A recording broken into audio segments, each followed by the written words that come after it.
What's up, YouTube? Too many choices. Back with a quick video. So these are some of my carry guns. Wanted to make a quick video about ammo choices because there are too many choices, and why I have never owned a 9mm pistol up till now. So this is my PSA dagger. I just finished throwing it together the other day.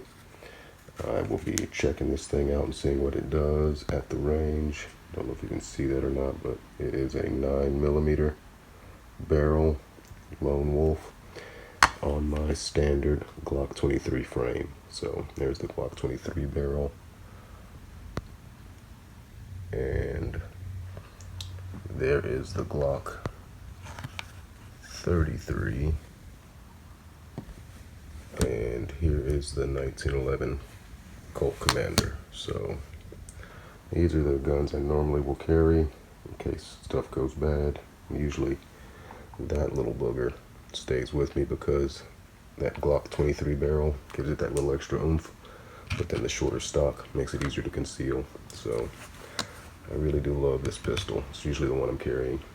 And speaking of carrying, a lot of stuff gets said about different ammo and whether foot-pounds of energy matters, whether it doesn't matter, round count, how many rounds do you need. Like I said, I sometimes carry a 1911, which is 7 plus 1 in the chamber. That is not a ton of ammo, and so therefore, if I'm carrying a subcompact, this is a Glock 27 mag. It only holds 9 rounds plus 1 in the chamber. Same thing would go for the Glock 26, except the Glock 26 actually holds 10 rounds. That 1 round difference doesn't mean enough to me to where I'd go down to the 9mm caliber.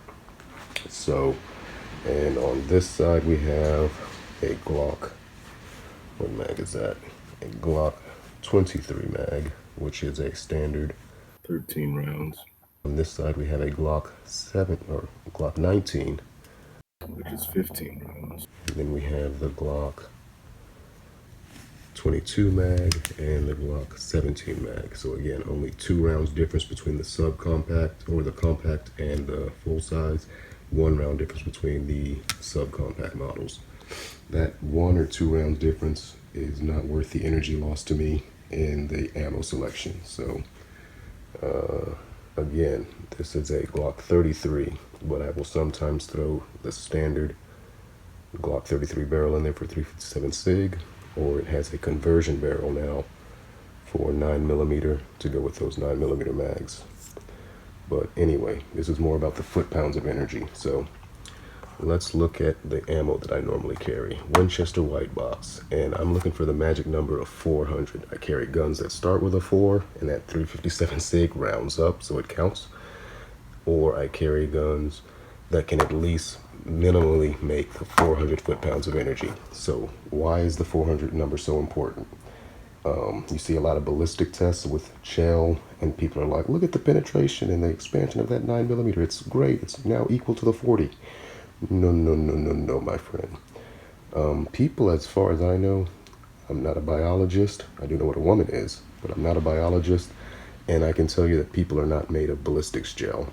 There's sinew, there's muscle, there's bone, there's all kinds of different factors if you're hitting somebody with a round and you want them to stop. So when we're talking about ballistics gel, that's only a representation of what a round might do when it hits just flesh, soft tissue only. Again, yeah, it shows the expansion, it'll show some of the possible penetration, but if you're shooting through bone or oblong through an arm sideways or something, it's not going to show you what it's going to do. So the foot-pounds of energy, to me, at least that 400 number again, represents the ability to shatter a bone and still continue pushing forward and do what it needs to do. That 400 number to me represents work possibly able to be done. So 9mm rounds here, and this is some hot stuff. It's HST plus P, coming out of a 4-inch barrel, still only 396 foot-pounds. And most people aren't carrying a 4-inch barrel in their carry gun. They're carrying something like this, but they would have the standard barrel 26, and it would be only 3.5 inches long.